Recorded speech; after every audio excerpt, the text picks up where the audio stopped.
Hello everyone, అందరికీ నమస్కారం. ఈరోజు కేకేఆర్ వర్సెస్ ఆర్సీబీ మ్యాచ్ అయితే చూస్తాం. ఐపీఎల్ 2025 సీజన్ అయితే స్టార్ట్ అయింది. ఆర్సీబీకి అయితే మంచి స్టార్టే వచ్చిందని చెప్పుకోవచ్చు. ముందుగా ఆర్సీబీ టాస్ విన్ అయ్యి బౌలింగ్ చూస్ చేసుకునింది. ఆ తర్వాత కేకేఆర్ బ్యాటింగ్కి వచ్చిన తర్వాత జాస్ హెజల్వుడ్ డీకాక్ వికెట్ తీసి ఆర్సీబీకి అయితే మంచి స్టార్ట్ని ఇచ్చాడని చెప్పాలి. దాని తర్వాత నరైన్ అండ్ రహానే మంచి స్టార్ట్ని అయితే ఇచ్చారు. వాళ్ళిద్దరు పార్ట్నర్షిప్ దాదాపుగా 100 రన్స్ అయితే క్రాస్ అయింది. ఆ 100 రన్స్ పార్ట్నర్షిప్ని బ్రేక్ చేస్తూ కృణాల్ పాండ్యా మిడిల్ ఓవర్స్లో వికెట్స్ తీశాడు బాస్.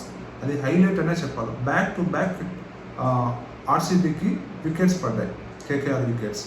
సో ఇక్కడే మ్యాచ్ అయితే టర్న్ అయిందనే చెప్పాలి. తర్వాత వచ్చిన బ్యాట్స్మెన్స్ పెద్దగా రన్స్ స్కోర్ చేయలేకపోయారు, పెద్దగా సస్టైన్ కాలేకపోయారు. అవన్నీ మనం చూసాం. సెకండ్ ఇన్నింగ్స్లో ఆర్సీబీ బ్యాటింగ్ స్టార్ట్ చేసిన తర్వాత సాల్ట్ అయితే అగ్రెసివ్ బ్యాటింగ్ అయితే చూపించాడు.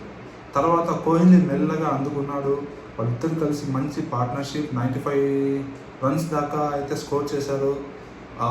తర్వాత ఫస్ట్ పవర్ ప్లేలోనే దాదాపుగా మ్యాచ్ వన్ సైడ్ అయిపోయినట్టే నాకైతే అనిపించింది.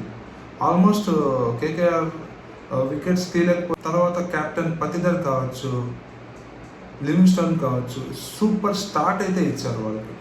సూపర్ కాంట్రిబ్యూషన్ వాళ్ళందరి సైడ్ నుంచి.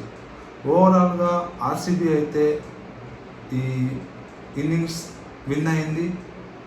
అండ్ లెట్స్ సీ అప్కమింగ్ మ్యాచెస్లో కేకేఆర్ ఎలా పర్ఫామ్ చేస్తుంది, ఆర్సీబీ ఎలా పర్ఫామ్ చేస్తుంది చూడాలి. ఓవరాల్గా లివింగ్స్టోన్ విన్నింగ్ షాట్తో 16.2 ఓవర్స్లో ఆర్సీబీ అయితే ఈ మ్యాచ్ విన్ అయింది. ఓవరాల్గా చూస్తే ఆర్సీబీ పవర్ ప్లేలో మ్యాచ్ వన్ సైడ్ చేసి వాళ్ళు డ్రీమ్ స్టార్ట్ చేసినట్టే ఉన్నారు.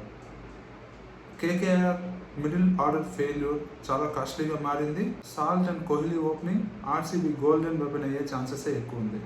Next SRH versus Rajasthan Royals రివ్యూలో మళ్ళీ కలుద్దాం. అంతవరకు టేక్ కేర్ ఫ్రెండ్స్, బై.